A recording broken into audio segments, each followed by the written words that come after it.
You could not live with your own failure. The Negro still is not free.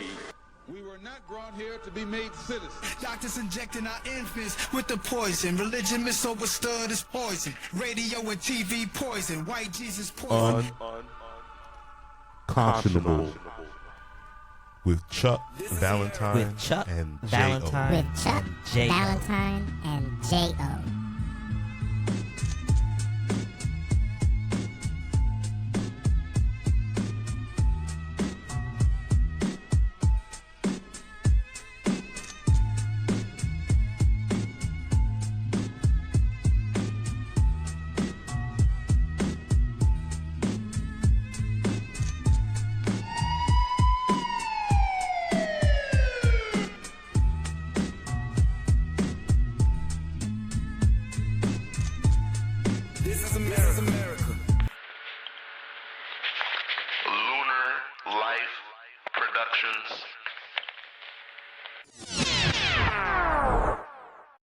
Okay, cool. 3, 2, 1. All right, man.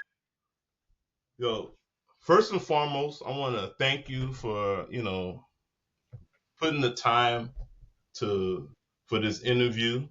You are one of the most prolific producers in the game that a lot of people are not aware of. They don't know. You have a lot of credits for a lot of different albums that you've been on that, during my research that I actually found out about that I didn't know myself. Yeah. So we're going to get into it. Hey, man, let's do it. Let's do it, Bugs. First and foremost, go ahead and introduce yourself. What's up, everybody? So, I'm Rush, a.k.a. Red Spyda. Yes, sir. So, Red, where were you born and raised? I was born in Paradise Island, Nassau, Bahamas. But I was raised in Miami, Florida. Aha. Nah. There's another gem. People didn't know that. Yeah. Mhm. Did not know that. So your parents, where are your parents from? Both parents is from Haiti. Okay. My father's from Port-au-Prince, and my mother's it's called St. Louis. Yeah. Yes. As a matter of fact, that's where my father's from. A word? That's probably the complexion. That's why we got the same complexion. I just found that out last year after he passed on the 1st of October. Oh, get out of here. Yeah, and when you gotta put everything together for the funeral arrangements. Yeah, that's when all the things you didn't know come up. Totally understand that. Yeah. So you were raised in Miami, right? Yeah. I was born in Bahamas, but I got down in Miami when I was like 6 months old. So that's why I never really claimed the thing. And you know how it was in the 80s. It was trying to leave Haiti. They wouldn't let Haitians, anybody from the diaspora come to the U.S. You feel me? So the pit stop was Bahamas. You feel me? Get the green card. That's what my parents were doing. You already know it. It's either that or the ships. Take a chance with the with the ocean. And, right. Yeah. And that was a big risk. A lot of people ain't make it. Yeah. So what kind of student were you in high school? High school. Let me tell you this, Bugs. Me and school didn't get along. I was forget high school, from after elementary school, from junior high all the way to high school. Terrible student. I had to go to summer school and ended up having to go to night school because there's something about being in the classroom, the template, the clock. It wasn't working for me. So I was always outside. Wow. Terrible student.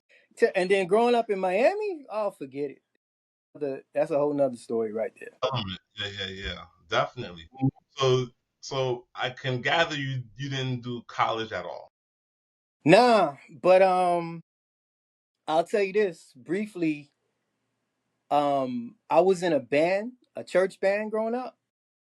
So one of the members, he would let me, like when I was skipping school or whatever, I would go to his lab time because he was, ill bass player, like, musical prodigy, right?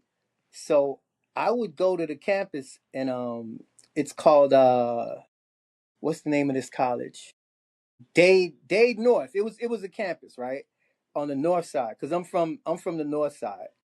And I would go there and he's one of the first people to show me sequencing and music like outside of being in a band. You feel me? Yeah. Yeah. So that's my little brief stint with college, but no college. But would you College. say that was your introduction to music with the See, band? well, yeah, growing up, anybody like I would say because I'm 1975, so I'm a 75 baby, right? So from that era, anything music based was the church, right? So in the church, especially Baptist church, my parents was Baptist.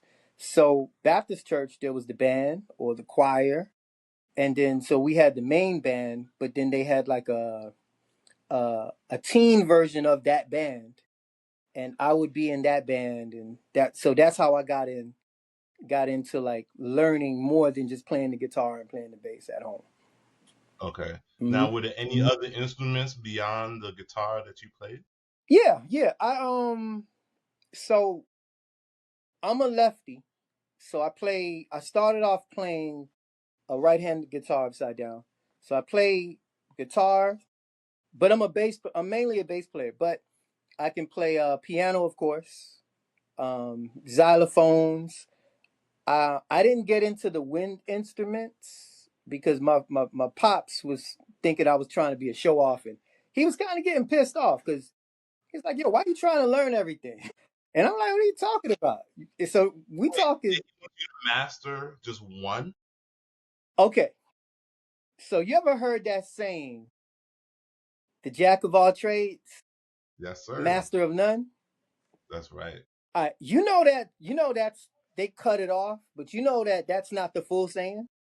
Can you elaborate? What is the full saying? Okay, so it says the jack of all trades, master of none, though oftentimes better than the master of one. Crazy, right? So a lot of people they'll hear it thinking jack of all trades, master of none, meaning if you try to learn everything, you'll learn nothing. But that's not the saying. The saying is saying the more you know, the more you learn. It's better than having just one skill set. So crazy, right?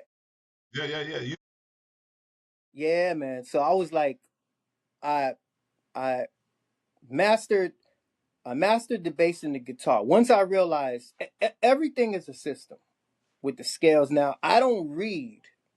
I know like the names of the notes, but most of it has been by ear. But I noticed everything has a system. So once I figured out the guitar system, I did the same thing with the piano. The scales, the notes, you know, um, and then from there I started realizing, okay, everything just has a pattern. You know what I mean? And then books is crazy because it goes even deeper than music. Everything. So like I could show, I'm getting ready to do some series where I kind of show how things mirror each other. But like you take a music program like you ever see these people online, right? They're always arguing about the DAW, the digital workstation. You use Pro Tools. I don't use this. I don't use that. All the DAWs do the same thing. Now the companies, they don't want me to say that, but they do have a primary function. But what if I told you that the DAW is similar to a program like Photoshop, and it's also similar to a video editing program. See yeah, the difference is instead of editing audio, you editing clips or you editing pictures, but they all have an interface. that's right. They all have the tools on the left or the right. You get me? And that's Yeah. so I started looking at it like that. But yeah, to answer your question, yeah, I just started mastering. Like I figure like if I pick up any instrument, I want to learn it fully and understand it, like so I can properly utilize it. Excellent. So what influenced you to start making beats? So in Miami, I was what's known as a remix a remix producer. So now, like, you probably rarely hear these terms because people don't talk about this stuff. But so in the '80s, it's bass music. It's bass. It's jazz was heavy too in Miami too, right? But it's bass. It's house, right? Not techno yet. More like you'll think like Euro. You know how Euro dance, like CNC Music Factory sound. So it's all these things, and so one of the band members had this Boss 660 rolling drum machine. So before I seen that drum machine, I thought everything was the drummer plays the beats, the drums, I'm on the bass, and then of course the keyboard was the new thing because it was like, ooh, we have this synthesizer that has all these sounds, but they still had like a digital sound. So one of my band members, he was just making beats on this Boss. This is like a Boss 660, right? I was like, yo, what is that? How are you doing all that? You feel me? So he started programming in it. From there, I started to really, really look at things differently. So we talking mid 80s. You feel what I'm saying? Like mid 80s. Even though now I can name you producers that was like, oh, I love this. I always like Teddy Riley and New Jack Swing and all that, but we never looked at it in depth until I, professionally started doing it. So yeah, it was just band members, friends, you know, Okay. that's what Uh, got me into it. okay. So now you said mid 80s. At this point, you're 10. Yeah, I was playing the bass though. I learned the bass when I was 7 years old. So by 10 years old, you're being introduced to making beats. Dang. Yeah, Okay. Okay. yeah, Okay. All right. So you yeah. pretty much answered my question. Cause, Okay. cause look, Books, think about this, right? The Casio, everyone had a Casio keyboard. Of course. So Of now course. you got the little funny little sounds, but then Yeah. there's this section where they got beat patterns, the salsa, the bossa nova, the do get Samba.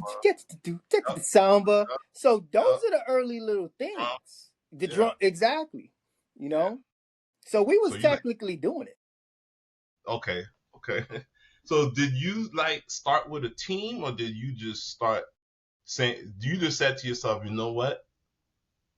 This is what I'm going to focus on, and I'm going to start making beats professionally. No, I had no dreams of being a producer and making beats and none of that stuff. Right? So, So so how did everything culminate? so it's the weirdest thing. Nothing else. I did like what I wanted to do in life, like professionally, right? I couldn't find the lane. You understand me? Like you remember that movie Boomerang, with Eddie Murphy? Eddie Murphy, yes, yeah, It's yeah, yeah. it's yo, it's one of my favorite movies because the character he played, right? You remember the part where he walks into the job, right? Forget Lady Eloise in the elevator. If you ever Right. watch the movie again, he walks in and it's a marketing. You get me? Space. Marketing agency, yes. Bingo. Everyone's throwing ideas out there. So me, what I always and I still do it to this day, just through jingles now. I wanted to be a marketing advertising guru. You feel me? Because I come Yeah, up yeah, with yeah. ideas and It's like everything. it's like at the end the 80s, early 90s. Yeah. So music, of course, you go to church. We had to go to church, so then it was the next step. My dad played in the band. He's a guitar player. So it went from that to him forcing me to be in the band, right? So I don't get in Okay, trouble with the thugs or whatever that's going on. the streets. Yep. Yeah, so the music thing wasn't like, okay, this is what I want to do. It was just like, okay, I'm always around it. Now here's where it gets interesting. I used to skip, like I told you, I wasn't good at school, so I used to skip school and I would go to the music stores to kill time. What ends up happening is anytime there was a new keyboard, a new thing coming in, I'm just in there I'm not trying to learn it like that, but I'm just playing. And one of the store one of the store salesman guys used to always bother me about, oh, he got situation with Def Jam and this and that, and yo, you should come to the crib. Because he was a producer. That's what he was telling me. He was a producer. Hugo, that's his name. He's part of this crew called the Diaz Brothers, and they produce Pitbull and all this other stuff. It's crazy, right? But I used to joke and be like, well, if you're a big time producer, what the hell are you doing working at Sam Ash? You get me? You gotta, yo, Bugs, you gotta sell it to me, right? Yeah. It didn't make any sense. I'm like, bro, every time I come here, so I didn't take them serious, right? Yeah. But yeah, those were the things. I was always around people that, because I didn't take it serious. And here go the thing too, in the 80s. Being from Miami, right? With the exception of, you got Luke Records and Gloria Estefan, right? So it's a CNC Music Factory. So it's the underground stuff, but there was no we want to be in the music industry. That's not even a thought in that timeline. Like, no one was, that wasn't a thing. Because remember, even with like hip hop and like black music like that, there was no music industry really. Remember, hip hop was just, it was starting, but it was still barbecues, backyard. Like, you see when people be talking about all this platinum, this and that's not what it was back then. Like when Raw Bass and these guys was doing it, and Salt and Pepper and them, it was a new thing. And remember, the higher ups wasn't taking it serious. Right. Yeah, right. They thought it was a fad that was gonna go away. It'll be gone in 2 or 3 years. Yeah, They didn't want to invest any money into it. exactly. Okay. But there's a turning point that got me into becoming a producer. There's a turning point. Okay. And So at that turning point, who was your first artist that you got in the studio with that made you say to yourself, I'm on my way? oh wow, that's a good one. Okay. So locally, right? So I was working with a crew that actually got signed. I finally listened to the guy at Sam Ash, and he introduced me to some people. So now we're like, we're into early 90s now, right? And I was messing around, but there was no gigs and that type of stuff. But there was a situation where it's this kid and this producer, they got signed for $500,000, right? And they put them up in a crib. They smoking all the weed they want. So at that point, Boogs, I'm a hired, like I'm treating myself like a hired keyboard player, a musician. Okay. So Okay. I'm not using the term producer and all this stuff yet. So they needed a keyboard player. So we go from there. You understand me? And from there, I'm still not seeing it, but that producer, he kept making me sit in front of the boards so I could watch, because he kept saying, no, you are a producer, you just don't know that you're a producer. Right? You understand? So the turning point was in 95. So we had a chance to get on the Nutty Professor soundtrack, right? And at that time, they exposed me to, I've never seen this stuff before. Like, so in 95, they had this big conference. Peter Thomas did this thing called How Can I Be Down, right? Remember that. You remember that, right? And the whole industry came down. He brought the whole industry down. Right.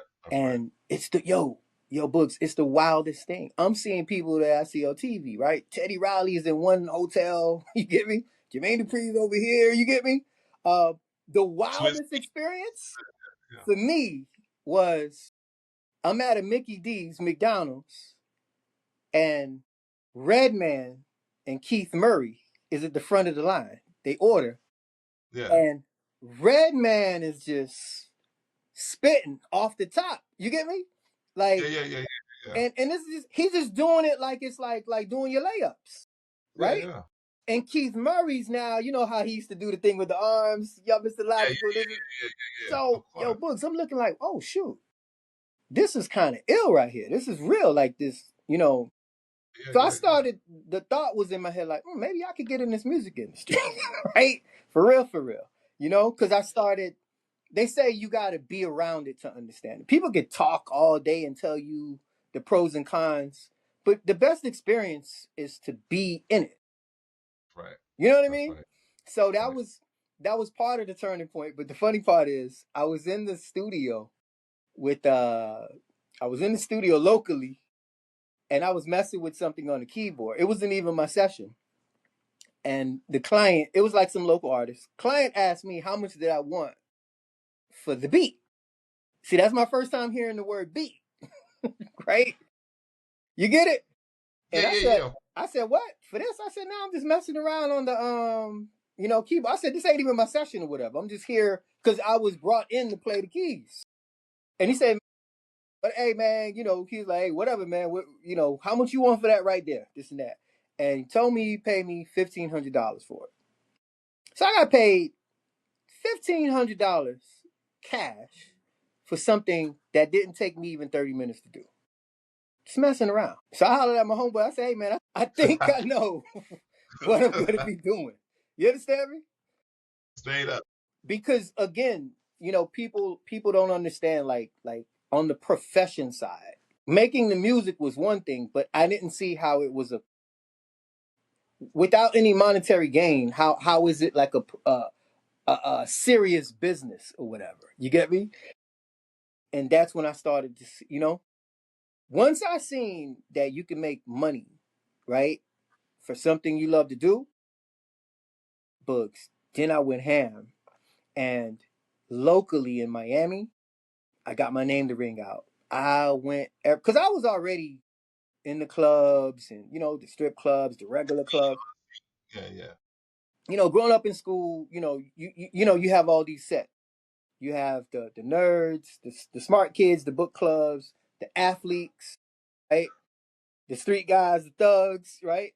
And then you got the regular cats. The pranksters. I can't forget the pranksters. So you got the pranksters. So I was the kid that knew everybody. Every school, that's because I used to skip, blah, blah, blah, and hang out in the hallways and blah, blah, blah. So I took that same philosophy with the music industry. So locally, I got my name to ring out in Florida. And then once I realized it wasn't enough, I told my friends, hey, if we could do it in Florida, shit, let's see if we could do this in New York.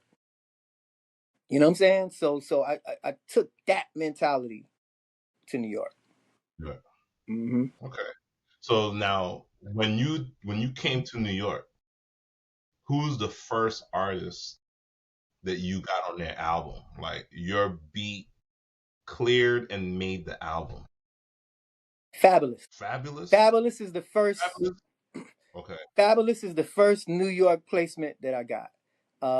Through a deal, I did a deal, but that was the first placement. It's a record called "Get Smart" on his first album.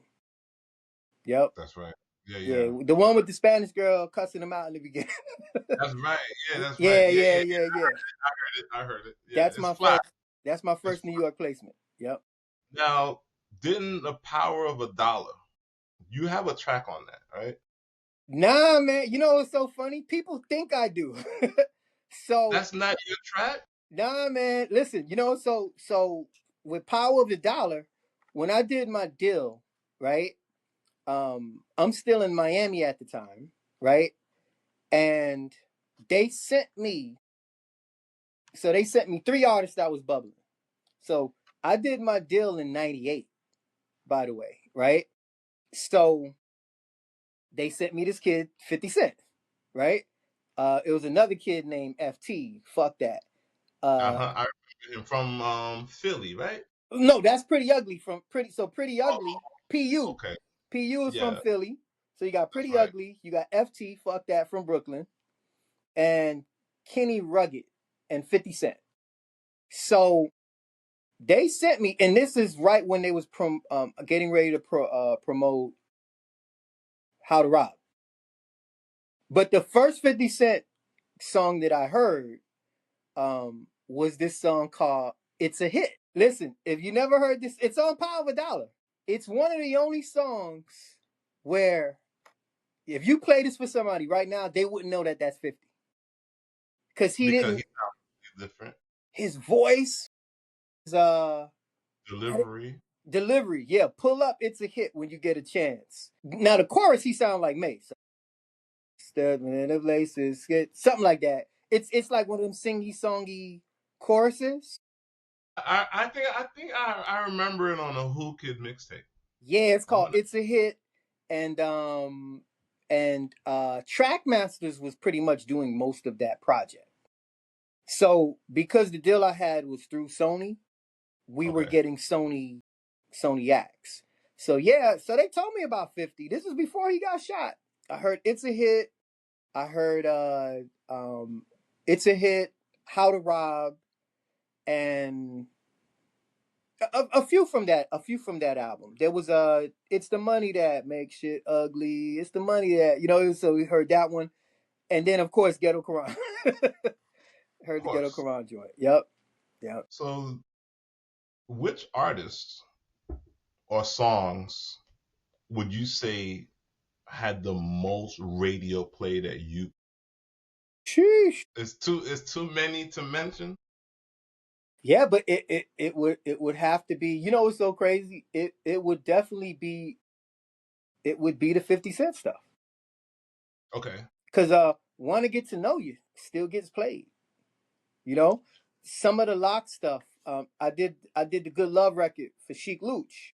That's right. That gets played a lot, and surprisingly, to me, because he's a Midwest artist, Twister. I got a song with Twister and Anthony Hamilton.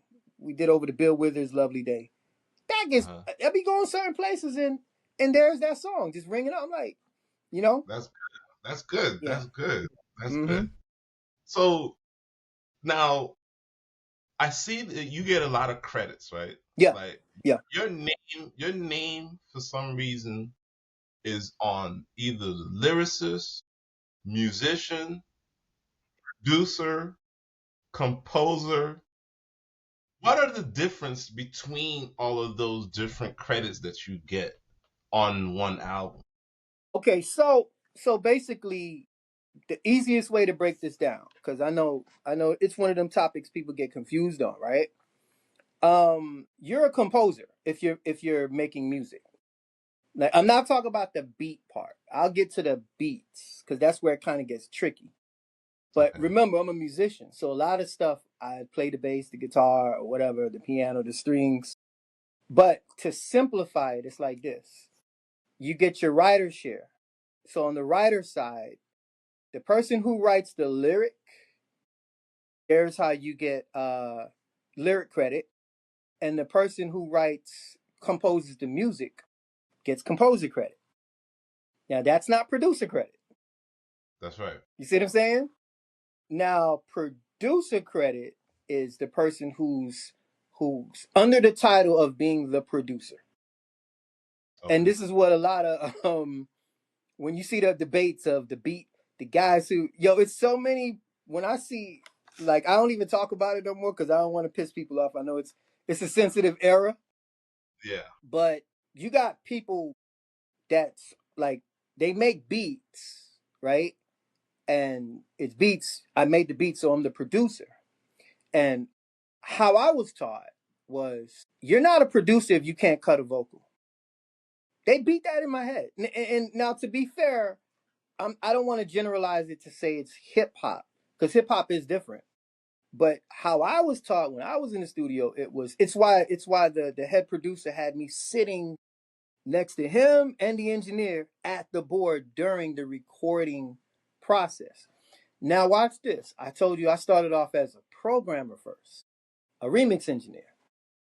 Now, programmers, like, you got to know the difference between 4/4 time, 3/4 time. You get me? How to Mm-hmm. arrange. The science. You got to The know the science. science of it. And Yeah. a lot of the people that make the beats, they're really programmers. That's why they spend all that time locked in on making the beat shuffle, swing. You On the get it. M60. Yeah. The part that they miss is the artist. And I be shaking my head. I'm like, yo, why is there so many people that make, and these be dope beats they're making, but they rather put the focus on the beat and then cry about how they can't get a placement. I've only gotten placements because I've connected with the artists or I've had their A&R or manager.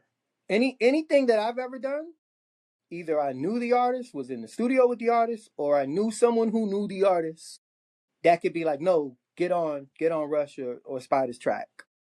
But and now on the lyric side of things, what a lot of people don't know is when I first did my deal, I was signed as an artist, singer, songwriter. So I be having ideas. Yeah, yeah. Okay. You know, R&B. You did a track with Marie. Yeah, yeah, definitely. So I know you definitely do the R&B thing, yes, but I didn't know you sing. I sing. Listen, you know the thing about creatives, right?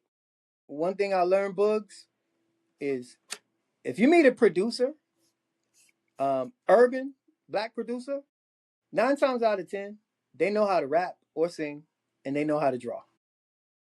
They're not gonna tell And you this and draw. So Andrew. so I draw. I started off graffiti, tagging, characters, but then I started. Again, it's like when we talk about school, how you have all these different like sets, club.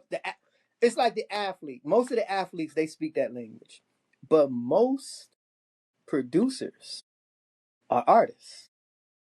Most songwriters are artists, but some probably didn't get the artist side to work, so they just was like, okay, they wrote some big records and decided, you know what, this works better for me, you know. So, but yeah, that's what I was doing. That's big, man. Well, thanks for breaking that down for me, man. No Because doubt, no doubt. so if your name, not to get personal, but if your name is on multiple facets for that song, that means you got more points and Yeah, and bigger percentages. coming to yourself. Okay, Yes. got So got it. the rule of thumb, I don't know if it's changed now, but the rule of thumb is whoever writes the chorus, which is the hook, is going to get 35%, right, of the publishing, and in the writing, unless they did a publishing deal, right? A verse is equivalent to 15%. The more Okay, people involved, it gets trimmed Trump. down, shrunk.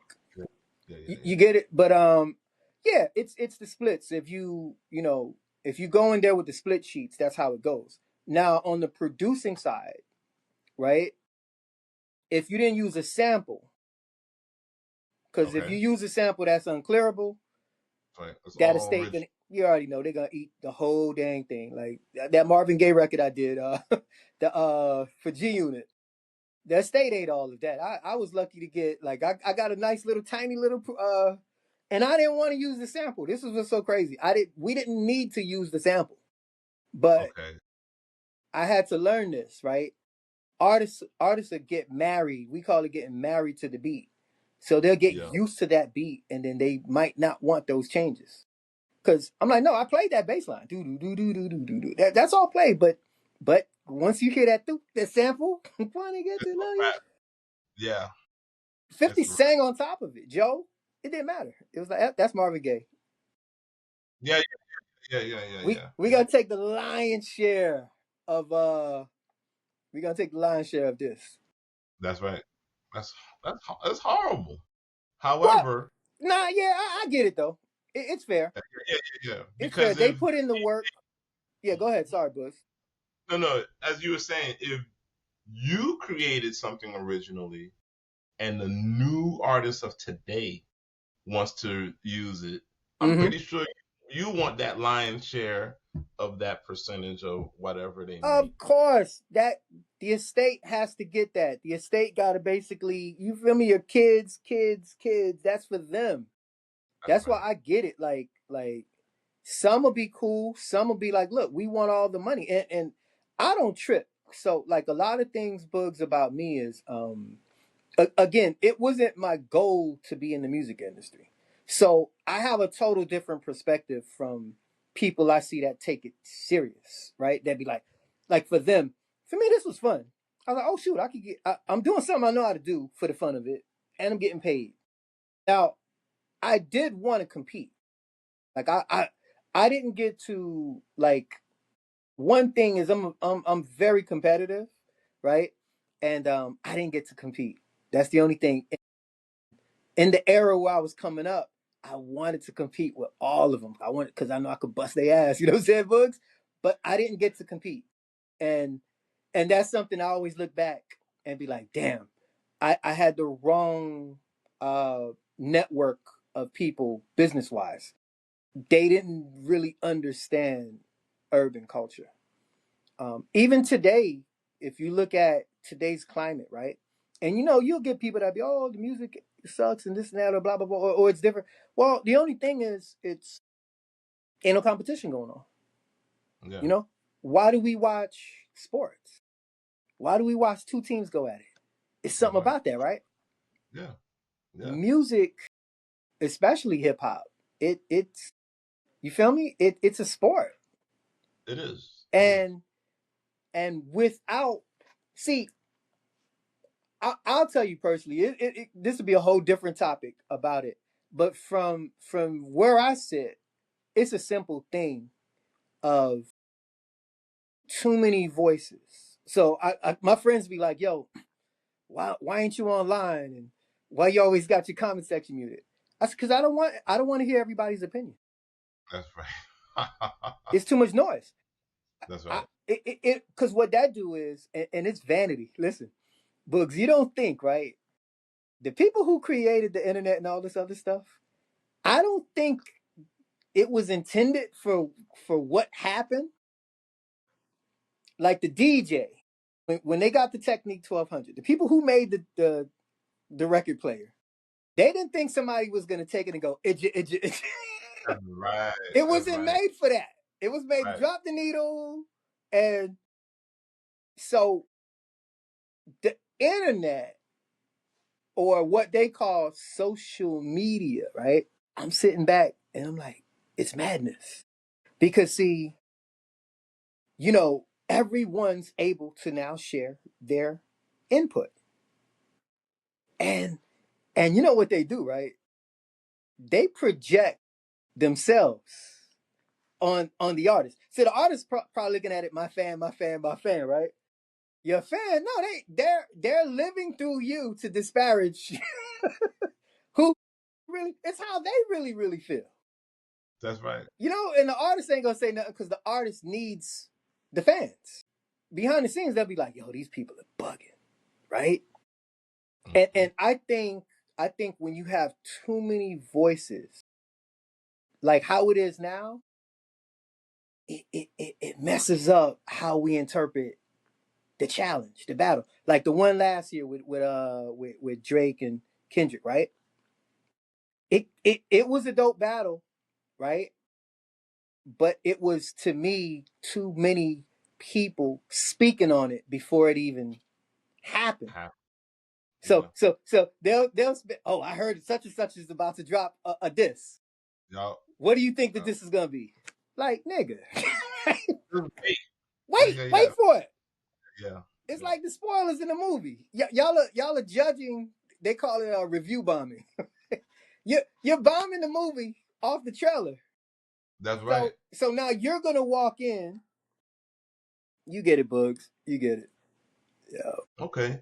So, what opportunities culminated out of being a producer, a musician, so on and so forth? Like, cause so you've got to live in New York, Yeah. live in LA, Yeah. live in Miami. Now you're back in Miami. Yeah. You ever lived anywhere else I spent about the music business? I spent time in London. I really liked it. I didn't Did spend too you? much time, but I want to go back. But I spent time in London, and yeah, you get to travel. You get to meet different cultures, and you get to see how they interpret or appreciate music differently. The more you travel, the more you get to see how people accept or interpret music. I was able to get on like video games, right? So like I was on like one of the first Grand Theft Autos. You know what I mean? Got a whole radio station, What with you mean? Like you did beats on it or songs with other songs. artists? I got Songs with songs, man. artists. Yeah, like Okay. Royce is on there, like Nature, Pretty Ugly was talking about. Yeah, shout out to Jonathan Schechter. Again, you meet people who are Yeah. working on things, and they be like, Yeah. "Hey, we like this. What are you doing with that?" And then from there, I was able to basically just it's almost like you roll that dice and let the chips fall where they may. So yeah, the video games, the the best one to me is like the film stuff, the TV and film. Like I really love doing like projects for TV and film because it's a total different approach and you know, not as chaotic. For TV and film, do they give you the raw film before? Like you get to see it before you create the music for it? Or do Yeah, they cuz tell you we need something that sounds like this or we need something that sounds like that and then you just yeah. submit. So you have the main film music point producer for that, right? That'll handle that. But now if you get that role, yeah, you get the footage, right? And you get to Uh-huh. see the scenes, and they'll tell you what type of emotion they like. They'll give you a rundown on feels, examples of how they want the energy um, of the film, the tone of it, pretty much. But now, see, again, that's where sound design and stuff like that come in. But yeah, I love doing that type of stuff because it not just the freedom because now it's like you're not just like trimmed down to 3 minutes where you do Right. intro verse chorus. Now it's Yeah. like, oh shoot, there's a scene where somebody just opened the door and they thought they heard they thought they heard someone outside. So how do you make that convincing? That's right. It needs to be suspenseful. Right. That's right. Yeah. Oh, man, now I don't mean to go backwards, but you didn't go to school for any of this, right? Like engineering, No, music, you didn't take lessons. no lessons, no school. The You best just school is hanging around people that was doing it. In other words, some of them they did it, and I'm just there like, okay, all right, picking it up. So I got the school from people. I'll say that. Being in the studio, doing so you those had yeah, you had mentors. Okay. yeah, Cool. mentors. Yep, yep. So who in your opinion is the biggest artist or entertainer you ever worked Oh man, Eminem. with? M Eminem is. I mean, yeah, he's the biggest that I've ever worked with. I've been in the studio with a lot, but I never worked. You worked with 52. Yeah, 50s, of Yeah, course, but that's all the same. But that's right. Eminem, I worked with Eminem way before 50. A lot of people don't know that. They think, Oh, yeah, they think it was 50 and then M. Nah, I got to shout out Royce the 5'9". I'm in New York and Royce shows up for a session. I didn't know who he was. I was okay. there and he was waiting for somebody. While he was waiting, he's like, well, what do you do? Right? You understand? So me, I'm Yeah. downplaying your books. I'm downplaying the whole thing. I said, "Oh yeah, I'm an R&B producer." I used to say that because I'm not a New Yorker at that time, and I didn't want to say I'm a hip hop producer. And here's me still learning how to make hip hop in New York style. I have more of a West Coast, more Florida. You get me? Down south. Suave House, anything like from Tony Draper's camp, Yeah, yeah, Ghetto Boys. I was more, instrumentation, not sample based. that's right. So Royce asked me what do I do, and he seen me downplay, and he said, "Look, you ain't got to downplay it." He said, "Just play me something. Let me hear something." So he skipped the pleasantries, right? Yeah, yeah, yeah, yeah. So I tried to pull the closest to whatever hip hop stuff to play. He said, "Yo, play whatever you have. Like I want to hear the weird stuff, right?" So Mm-hmm. I still didn't listen. I played him what I thought was a New York beat, Mm-hmm. and he said, "Yo, this is dope. Play that again." and because it had the cuts in it. And he said, play that again. And he said, yo, my boy Marshall does this beat bopping thing, right? And he would be dope for this record. Now watch this. This is for me. I'm shell shocked. Marshall's Eminem. Oh He wow. calls Marshall, who's Eminem, right there in front of me, yo. He called Marshall.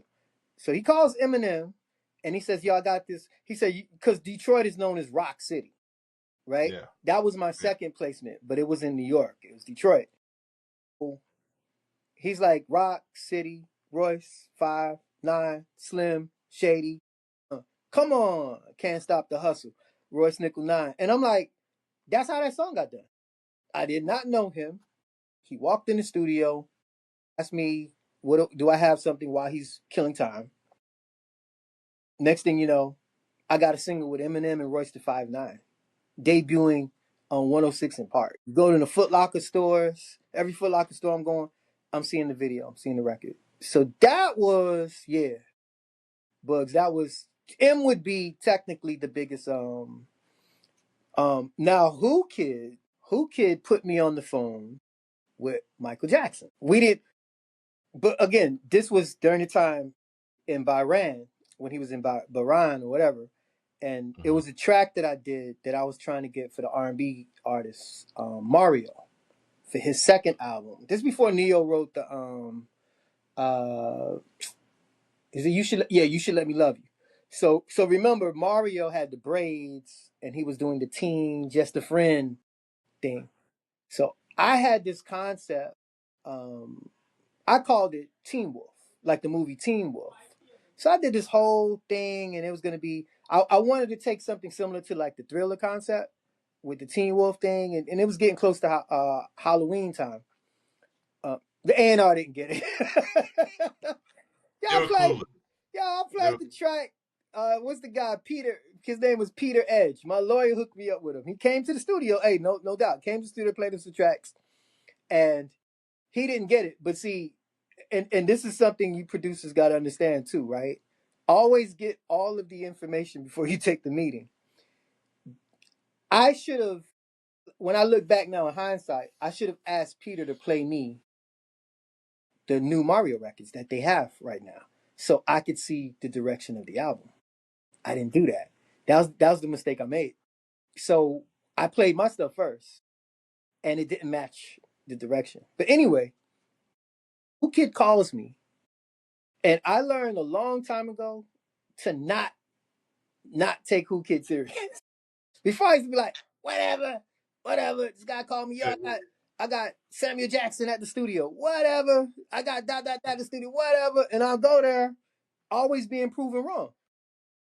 He called me with Michael Jackson. He said, yo, I got Michael Jackson. Yo, bro, he's going crazy. You know Who Kid told, yo, bro, Mike's going crazy over the Wolf record, the Teen Wolf record. He just wants you to make some changes. Mike's on the phone, deep voice, right? Hey, Who Kid was making him laugh a lot too, but he's like, hey, yeah, he said he got the record because I was using these guitars that sound like remember that it was this rock song called Jesse's Girl, like that muted guitar type sound. Yeah, right. So you remember the intro to Jesse's Girl? Do do do do do do do do do. It's light with the muted guitars. uh-huh. So Mike was like, he said, yo, he just needs some more. Mike would start beat bopping and start snapping and be like, I wanted to attack. So Bugs, I'm just here go me just shout. I'm on the phone like, oh, I'm on the phone with Mike. And the world wouldn't know none of these things because Right. there's so much to go back to the thing you asked about the music industry. You meet so much people that you would have never thought. You be in places you would have never thought. And it's why I always I took this one rule of thumb from this other producer I seen do an interview, Bryce Wilson from Groove Theory. And he said he learned never to fall for your own hype. In other words, don't get over yourself, like That's above yourself. And that's I right. always was like, you know what? Yeah, because you could get tripped up. So like I make it a thing publicly. I mean, you don't ever see me do anything publicly anyway, but Right. because I look at it like, you know what, man, the stuff we doing, man, we getting paid to do what we like to do, you know, that we already know how Okay. to do. So you ain't finna catch me online about complaining and the game, this and that, the game. Like everybody's complaining about AI right now, right? I seen that, and it's some books, it's some good points, but again, I say it says a lot about your confidence level, right? Because from where I sit, I haven't seen anything threatening with AI. All I'm seeing is a bunch of silly cartoons, right? Like Yeah. I'm like, y'all scared of that? They still got to figure out who they're gonna distribute and sell that thing to. You don't That's even know right. what it's for, but That's you're right. you're getting caught up in the noise. You know the books, they all get gaffled. They get caught up in the noise. Oh, it's not fair. The AI is taking over. Yeah. Y'all never seen Now, Star Trek? yeah, exactly. Now Joe Rogan, you know Joe Rogan, right? Yeah. Well, he is flabbergasted over this AI generated 50 Cent Many Men. Yeah. Did you hear it? No, I didn't hear it. I didn't hear it. Oh, it's bad, yo. I'm telling you, Oh, it's it's off the terrible? yeah, it's Well, yeah. off the chain. But And it Bugs. made from I think the 60s or the 70s. Okay. Oh, they did an old school. I see what you're saying. But Bugs, see, this is the point I'm making though, right? They're they're putting too much stock into the bullshit of it. Yeah, You get me? yeah, How is that different from when all those cartoon 2D guys back in the days were drawing their versions? You remember back then? They would draw their version or try to do a parody video and send right. it That's right. to 50 and everybody, hopefully to get a look. They do it all day. Look, I'll give you one. Top of the year, 2025, right? Every artist page, whether they was on Twitter, Instagram, whatever, they all Uh-huh. did what? They all had that stupid cartoon, that AI cartoon version of themselves. Am I lying? Even Who Kid had one. They all did it. So my whole thing is it's cherry picking. Yeah, That's all it is. Because again, you're telling, well, me, I won't say me personally. When I hear people say stuff, I'll be like, if that's a threat, then you shouldn't be doing this because I personally have yet to see anything threatening that'll make me worried about my career in AI creatively. So, case in point, all of the AI generated models, you can tell that shit is a generated model. yeah, It doesn't yeah, sing yeah, that good. yeah. And if those they're not using black singers, right? Or I've yet to hear. Look, Beanie Siegel's utilized it the right way. You see my point? Watch this, and this is how you got to always look at the pros and cons. Beanie voice is messed up, and he can no longer. He utilized the tool, the AI, to train how he used to sound, so he can cut records again. See, I look at Yes. stuff like that. Yeah. DLC will probably do something like that. And then here's a gem I'll throw out. And we can leave the AI talk. I'm like, with these AI people, it has to do with how you think. It's why I said like boomerang marketing. Me, I would tell the artists, look, make an AI version of yourself, right? Yep. As an artist, cut new Yep. records and sign another deal. So now you'll have a deal as a physical person. Yep. And then now you can have your own AI of yourself. In other words, my thing is beat them to the punch. But since when did we ever just bow down to when they make a system? Like I said, when the turntables was made, we took it and decided, no, this is how we gonna rock with it. So I would like to hear more of the conversation. It don't matter. This game that we in right now, Boogs, everybody got their pistol out. They waiting to have an argument or a gunfight with you. Even with what I'm saying, trust me, it's probably cats rubbing their fingers. Yeah, Somebody Sam. How dare Spyda say what he's saying? They gonna miss the whole thing. It's gonna always go above their head. Yep. So, You're right about that. Yep. yeah, man. Now, speaking on that, with the transition from tapes to records to CDs to now streaming, what is your thoughts about streaming now? Row, row, row your boat gently down the stream. Merrily, merrily, merrily, merrily. Life is but a dream, right? Yeah. Um, everything comes down to it circles right back to money. The bank. It's called a bank. Riverbank. You understand what I'm trying to say? Income and money. My thoughts is wherever it's gonna go, I want to be ready for it, so I'm not stuck looking stupid 10 years from now. When I had my studio in New York, right, there was no such thing as making the beats on the laptops. Till this one kid comes in there with a laptop and asks me for an auxiliary cable, right? I got MIDI. I'm thinking he's gonna rent equipment, all the stuff. He said, "Nah, man, all I need is an auxiliary." So before that, remember, I'm thinking you gotta dump the beat onto Pro Tools, and that's how he didn't have to do dissect Mm-hmm. it. He said, "Nope, I don't need none of your equipment. I don't even need your mixing board. I just need an auxiliary cable to play what I got on this laptop on your speakers." And that was the session, books. That You know was what I it. did afterwards? I started to sell all my equipment. My friends thought I was crazy. Dude, that same year, there was helicopters airlifting SSL boards out of all the major studios in New York City. Remember? Studios was shutting down. You see? Yep. It Yep. was all shutting down. So that's my thoughts with streaming, with where it's at. Um, the thing that pisses me off is the people who have, to me, a successful career are the Mm-hmm. ones complaining. Like, Yeah. I won't name, me. I don't want that attention. But it's the weirdest thing for me to see. Yo, you got artists and producers who have done things that the average person's not going to be able to do, especially now. And they're the ones. Oh, it's not fair. What? Right. What's not Well, fair? they want their percentage Well, because right. They want their when you percentage.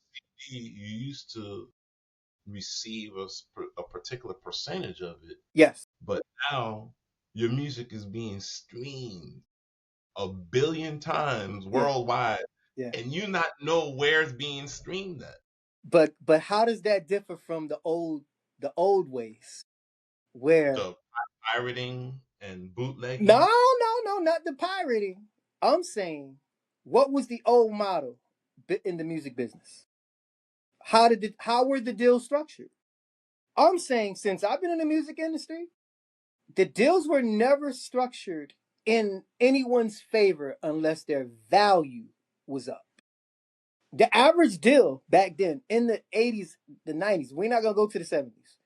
The average deal, you had to give up your publisher, right? The average Basically. deal, they're taking 50% of the publisher, right? You're not going to own the masters. This is the average No. deal. All right. So the only way to combat that back then, it's no different now, was unless you had the illegal money, you was doing the brown paper bag, and you was doing the street hustle, got your name up to where your region, wherever you was from, that they was forced to have to do a deal. Like, I remember when Dino did the deal, Dino flew down to go do the deal with Cash Money and them. But Cash Money and them did all the work already that Universal had to meet Slim and Baby. You get me? Yep. Yep. Yep.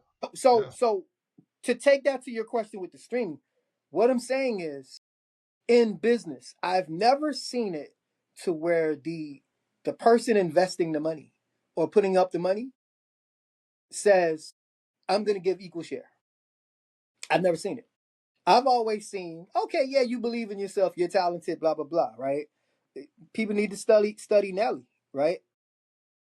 Nelly did not he didn't have $1 million advance, right? But he had one song, Balloon Up. What was it? The Now Now Baby record. Yep. So that dang song ballooned up to 9-10 million sales. To where now, right, you made the company back, what's that, an 800% profit return? Right, so Books, I'm a realist. I'm not going to be one of these guys who sit there, like I said, on the internet crying about I ain't got nothing to do with none of that stuff. I didn't create these platforms. I have a website that I'm working on. I've had it for 20 years. I'm still trying to get the splash page up. So you see the point I'm making? I know, right? But I'm saying these people, they're crying and crying and crying and crying about things that they have no control over. And I don't want to be on the soapbox with them. I rather tell the people who's listening to this interview, listening to what I think, man, you got to get in, right, where you fit in. But I will say this, here's the most important part. Your lawyer. I was in a jacked up deal, right? Everybody who was in that deal, you know what they was doing? Crying and complaining. You know what I did? I lawyered up, won the case, got back everything I was owed. Never talked about it publicly, never said anything. That's business. That's business. With streaming right now, things are going to continue to change. Like you mentioned, remember Napster and the pirating thing back then, and the downloads. Shit, when the MP3 came, listen, when things turn to MP3s and no longer physical, I was like, oh, I got to switch up the way I think. I got to figure out a new way to make money. It was getting digital. Yeah. You have to. But now it goes, Bugs. This circles back to the one point that I'm going to keep harping. How confident are you in your product? Because if your shit is dope, right, and you have the right team to push it, it's gonna work. I like, you know who I like on the business side. He reminds me of what Draper was doing back in the day, Sonny Draper. Yo Gotti's label, Memphis based. I think it's working because he's focusing. He has a focal point. Memphis artists, Memphis culture. You get me? And he seems to be. It reminds me of how things were done. So he's one of the few labels or people who have a label that I could name that ain't complaining. The artists are prospering, right? Yeah. They working with what they got. You understand what I'm trying to say? So that's my point of view on it. Okay. Cool. So you worked with 50 Cent, Eminem, Crystal 5'9", Young Buck, Sheik Luch, Jada Kiss, Ghostface, Amory, or you pronounce it Amory. Yeah, Amory. Yeah, Amory. the R&B artist. Yeah. You work with Mario too? No, I submitted for him, but I never worked with Mario. Oh, okay. Joe, now, Anthony Hamilton. The Michael Jackson song, was that ever come to fruition? Who kid got it? Who kid got that? It was never been released? No. Remember Mike passed. Interview with Who Kid. Yeah, you gotta get that. You gotta get that one. Okay. Mike passed away shortly after. Yeah. Damn, hey, I gotta mention Miami home team love, Trick Daddy. Yes, sir. I was gonna mention. And I'm on Trina's first album too, with Pam from Total. She was on Total. Yeah. Song called Take Me. Yeah. Okay. And she did the R&B. Yeah, she did the chorus.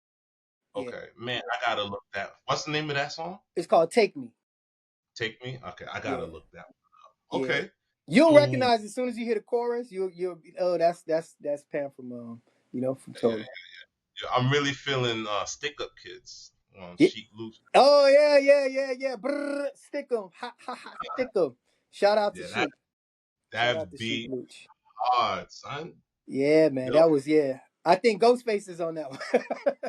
Yes, he is. Yes, yeah, Ghost is on that one. Yeah. It's hard. And I didn't even know about the Woo Block Woo Yeah. and locks connecting like that? Well, cause see, in the beginning, early on, again, this is before G-Unit stuff. When I was doing the tapes with Who Kid and Stretch Armstrong, I was doing the beats for the locks. Wow. So I got Beanie Siegel, like tracks with Beanie Siegel, like track. What anybody on the underground? Here's the funniest thing. I got a song. It didn't come out because this was under Stretch Armstrong with Joel Santana when he first came out. There's a Oh song my. I did for Mad Skills called "Do It Real Big," and Joel's is freestyle. I'll send it to you. Joel Santana's freestyling too. Like when I got to New York, I got a whole series with Mobb Deep, Prodigy, Littles was on the record. We did this song called "Burn Something." It's weird. A lot of the stuff that I did, Books, before the 50 and M thing, it was underground. That's right. So I actually got to work with more people underground than I did mainstream. Yeah, Commercial. yeah. So Okay, cool, man. So, are you working on any projects right now you want to share? I'm working on my project. Yes, my project. I've been working on it for a minute now. No excuses. My team is like, yo, Jesus Christ, put out the project. So it's gonna be it's I can tell you the title is called HIPS, which is an acronym for hiding in plain sight. So yes, there's gonna be a red Spyda project. I've been focusing just on Spyda these days. And then I'm gonna for round like I'll call it like 2.0, 3.0. Like I went to London, like I said, I got to work with a few artists out there, get to learn that culture. I've just been on this time learning. So like what you're talking about with the streaming and all this stuff. So I've just been learning all this stuff. I have Right. I have my company Spyda Vision, which is gonna be a lot of graphics, like VFX type stuff, Yes, yes, CGI.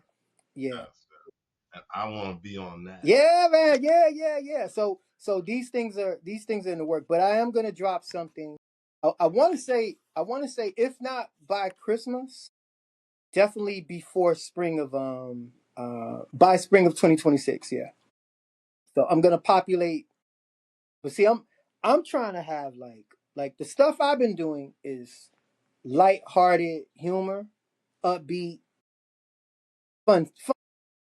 It's gonna be some like some hard joints too, but I'm trying to have fun. I grew up listening to people like Positive K. I like stuff That's right. like that. Digital Underground. You know what I'm Right. saying? Yeah. Like I Tupac before Suge. too right. I just think everything just got way too serious and the focus. I think they put too much focus on the seriousness. And I'm Right. like, wait a minute, there's another part of hip hop too that's not talked about. Like the themes. You feel me? The competition. Like, get out of here with the like listen, Books. I think they need to throw away favorites. They need to throw it in the trash. Yeah. Um to have a favorite is whack to me because it's used as so now say someone asks you who's your favorite artist, right? Yeah. Looks, Well, who's your top five? it's ridiculous. And It's too. I It's always many. say in regards to what? What are we talking about? Because again, once they do that played out questionnaire about who's your top five and blah blah blah, all this, right? It's played out. Once they do that, they could now, and it's like the media can do this, could now keep running these same tired ass comparisons. So like they wanna they couldn't do it with Kane and Rakim because Kane and them never publicly did anything. So they was trying to force that though, trying to force who do you like, Rakim or Kane, so they can see who could get disparaged the most. That's right. Now, Right. when it was competition, Yeah. it was fun. It wasn't so serious. But now it's just to the point where, yo, you got guys still, right, holding on to old battles Yeah. to use as talking points. I'm like, y'all do realize that shit was like 35 years Yeah. ago? Yeah, These yeah. people don't care about that stuff. So I think favorites, top five, that convo is a dated concept, and I think it kills the space for us to progress because what's the fun in that? Okay, boom, you got it. Here's the top five. You're telling me that these five people are the only people that matter for the rest of time? Which It's is just dumb. Yo, yo, saying bugs. it's unconscionable. It's just yeah. What's the fun in that? You're telling me okay, so now we picking these five people. So now this is and then games like one gotta go. Nah, I none know gotta go. I can't stand those Like, games. get out Yeah, of here, man. Like you can't have one without the other, man. Like it's and because of that, Bugs, I'm telling you, these kids are scared to compete yeah, yeah, because they yeah. don't want to be disparaged and ran through the mud like how it's being done. Right, right, right. You know? Or they don't want their careers becoming ending. Yes.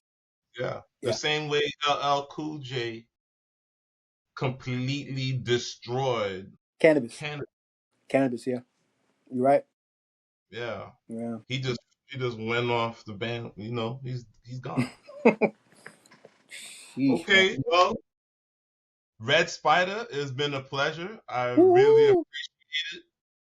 No doubt, How can Bugs. people find you? How can people find you? Hey, man. What was that thing? Look for the bat symbol. They're gonna see the spider symbol anywhere, man. Like it's gonna be everywhere. But for now, I have an Instagram, red red. Spyda. Content's coming. I'm gonna be putting out a newsletter. Subscribe to the newsletter because everything that I got going on, it's gonna be a monthly newsletter. But yeah, you could go to red.spider. Um, at red.spider hashtag. I think that's what it is. And then the email redspider redspyda at outlook.com. That's my email, right? And that's it. Cool, man. Yo, it's been a pleasure, man. Thank you for taking your time out. No doubt, And Books. yes, sir. Appreciate it, All man. Look right, out for the you welcome. pot. I'm gonna send you something soon. All right. Always, always. Peace. Peace.